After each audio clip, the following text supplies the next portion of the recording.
My Hebrew Israelite brothers and sisters, welcome back.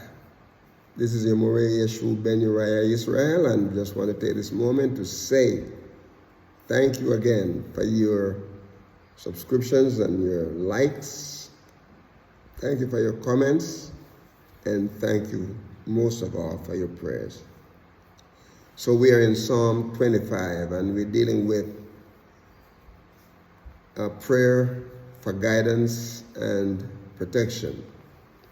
And we've completed verse 1, and we're telling you that we did a little extra studies that we put in the acrostic form in the verse. Psalm 25 has the acrostic, and so we decided to put them in, and the acrostic system is it deals with the Hebrew alphabets. So every verse basically have an alphabet, and so every verse has an alphabet in it. So the first one we dealt with was Aleph. The second one we're going to be dealing with in verse 2. That's Psalm 25 verse 2, and that's Bet. Right? It's spelled B-E-T, but it's Beit is the pronunciation, Beit. And then the word the Beit means a house or a temple. Sometimes you see there's a tent, okay? And so it starts out by saying, "O my Elohim, O my Elohim, I trust in thee. Let me not be ashamed. Let not mine enemies triumph over me." So we're in a house, or we're in this temple. A house is a form of security. It's a form of security. You know, a well-built house is a form of security. Sometimes the house is not well built. Okay, it's a house, but you're in it. Okay, and so when inside the house is supposed to be sheltered from outside sources such as the sun, the rain, you know, the wind, or as long as the house have a door, you can close it. Has windows, you can close them. And so if a person wants to get you, if a person wants to bring harm to you, he can do something to the house, you know, but at least you're in the house. Right? No wild beasts can just come. Nowadays, they said, you know, certain areas, some countries, bears will come and open your door and come in. So, of course, you got to make sure it is secure, right? So the house is supposed to be secure. Right? And it said here, "Oh, my Elohim, I trust in thee." So here the psalmist is saying that he trusts in Yahweh. He trusts in the Creator, or Elohim. And he said, "Let me not be ashamed. Let not my enemies triumph over me." So here are two requests that he's asking. Since I'm trusting in Yahweh, then Yahweh is not going to let us down. at a time when we need him, my brothers and my sisters, he's not going to turn his back. He's going to be there for us. And he is going to cover us. He's going to protect us. A house is a form of protection. And he's going to keep the enemies at bay. He's going to keep them away from us. They're not going to be able to overpower us. Oh, my Elohim. The word God here in the King James Version say, oh my God. Is the word is Elohim, because a God can mean, anyway, you have big gods and small gods. You know, you have little idol gods, and then you have the Almighty Elohim. Okay? And the word here, Elohim, is a Aleph, Lamed, He, Yod, and Mem. And what it's saying here, he is Elohim. Elohim. He is the Almighty One. He's the Creator. They use the word, he's God.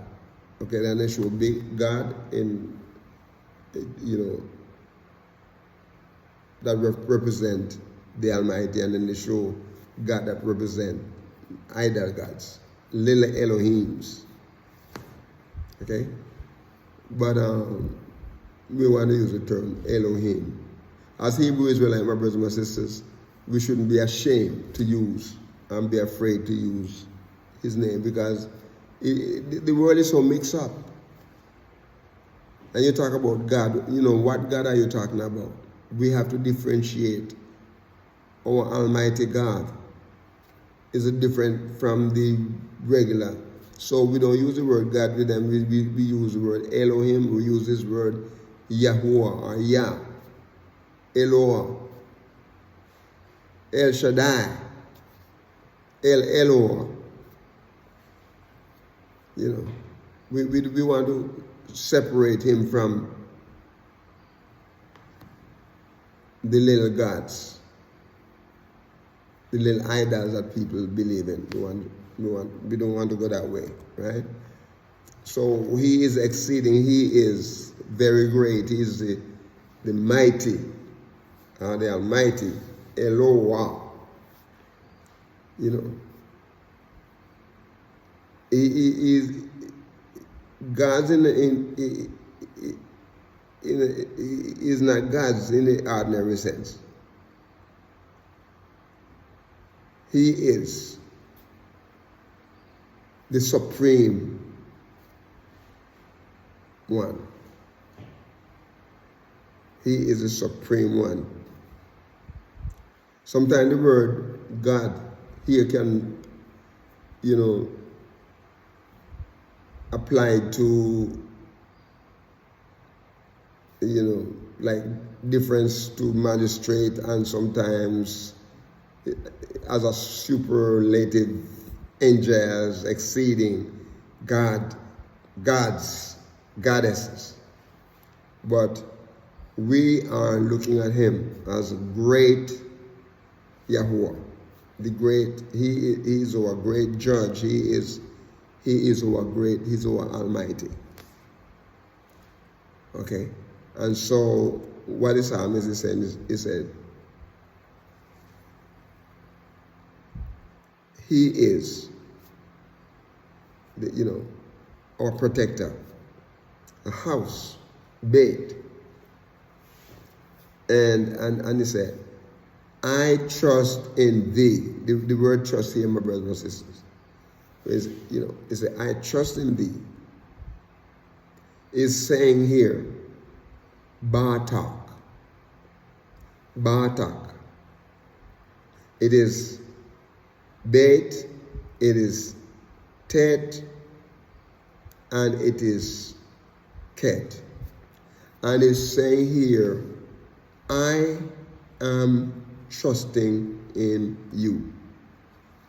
I am going to be bold in my confidence. It's a bold confidence as I'm secure. The word bait there, talking about protection, secure. The houses are secure. I'm sure. I am confident. Praise his holy name. I am making my hope. I am putting my trust in him. I am running to him for refuge.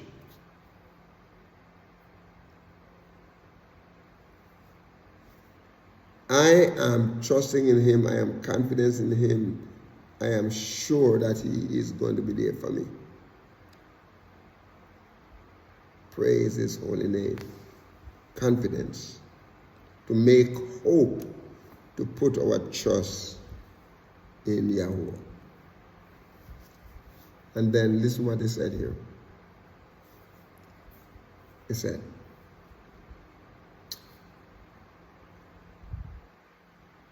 let me not be ashamed.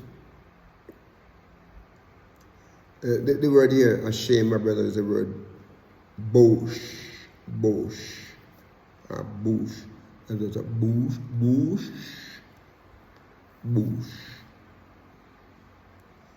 And the word bush is to be ashamed.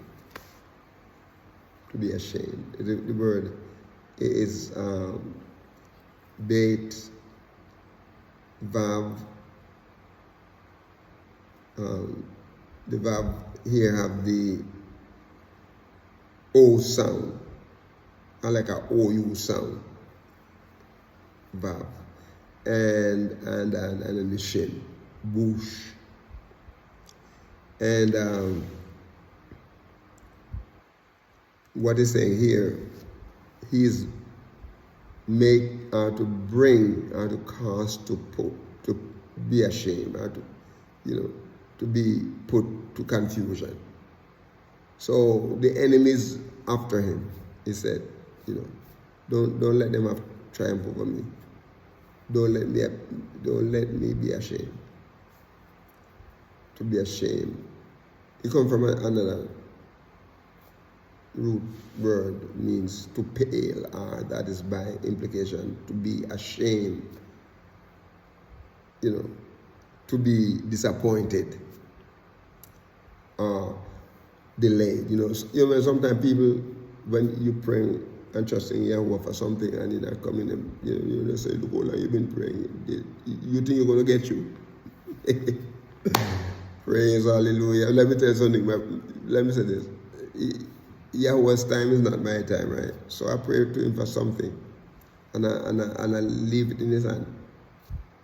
Okay, I keep praying and trusting him because I know he's gonna come through. Okay, I know he's gonna come through. He's not gonna put me to shame. He's not gonna let me be confounded. He's not gonna let me be confused or become dry, because it didn't happen at the same time when me looking for it to happen. He's gonna send it the right time, the time when he knows that you need it.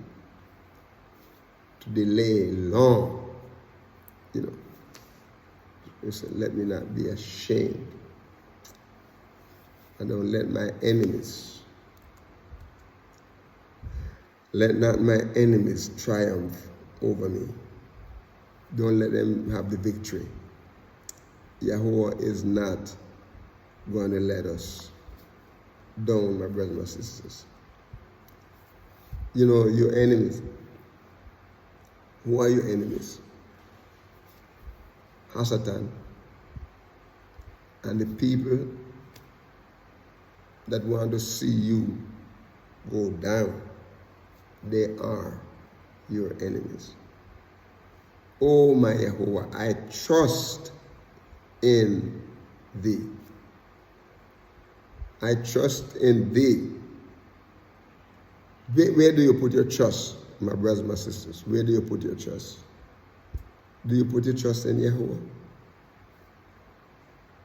And when you say you trust him, what are you talking about? I trust him. What am I saying here? I am saying that, my brothers and my sisters, when I say I trust Yahweh, when I say I trust him, I'm saying that I am confident. I am saying that I am sure. I am saying that I make him my hope. That's what I'm saying. And Yahweh is not going to let you be ashamed. He's not going to bring you to confusion, my brothers and my sisters. He's not. He's not going to let you become disappointed. If you get disappointed about something, it means that something is not right between you and Yahweh. If I get disappointed, my brothers and my sisters, about something, because it didn't happen, it means that I have something going on in my life that need to change, need to, I got into a situation one time where person want to curse me, right? Just want to bring judgment down on me. Not Yahweh's judgment, but their judgment. And my brothers and my sisters, a feeling came over me where I want to just call down the wrath of Yahweh. It's like me standing there and I look at the person and I could just see the person just like a bowl of fire. In my mind, I could just imagine a bowl of fire just come down and just consume.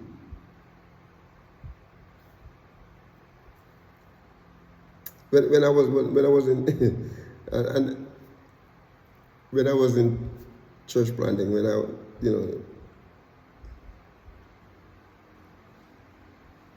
this lady who worked with me, a matter of fact, she was the editor for the newspaper. And sometimes when I used to produce a newsletter from my department. And I have the ability to do that because I used to do graphic arts and printing, so as a young kid growing up as a teenager, so I know how to put stuff together. And when I was going through a lot of struggle, and this man, he was my counterpart. We used to work, he was over one department and I'm over one department. And we used to go to lunch together with, he's a Gentile brother. And he never liked the idea when I say I was Hebrew. One time he said, that the Israelite people were not white, but they were not black like me. I just said we were a couple of other workers, but I just look at him as, crazy or something like that. But anyway, he was a Russian man. And he became a supervisor. And from the day, even before he was full supervisor, he started just causing me all kind of grief. But anyway, this particular day I was in the chapel, and I talk about how Satan was, causing me a lot of confusion, and through the man. And then this lady who was the editor, she went and told me that I called him the devil. And so it brought me before the executive director, and then made me apologize for saying stuff, something. And I said, I looked at the lady and I said, and I saw her when she was talking to him, because I was in my office looking down in the parking lot and saw her telling him stuff, and then he came up and he came to my office and, start talking and saying so. But I know the lady just told him that, and I know I never said that. And I could call the people, nobody wanted to say anything, everybody's scared. They didn't want to tell the truth and so on. But anyway, I said, I like calling judgment on her. I said, you know what? Yahweh is going to do something to you for lying on me. My brothers and sisters, as I'm sitting here talking to you, I don't know if because I said that, I don't know, but in 2 or 3 weeks, she was diagnosed of having a rare form of cancer. She lost her hair, I turned around and prayed for her. I turned around and I prayed for her. And she regained her health. I don't know if she's still alive now, but to that time, I remember her there. She was, and but a lot of time people do things to you, and Yahweh is not going to let you be ashamed. He's going to be there to protect you. Don't let the enemies have dominion over you. My brothers and sisters, my time is gone, and so we're going to ask you to be a blessing to someone today and walk with the King. Shalom.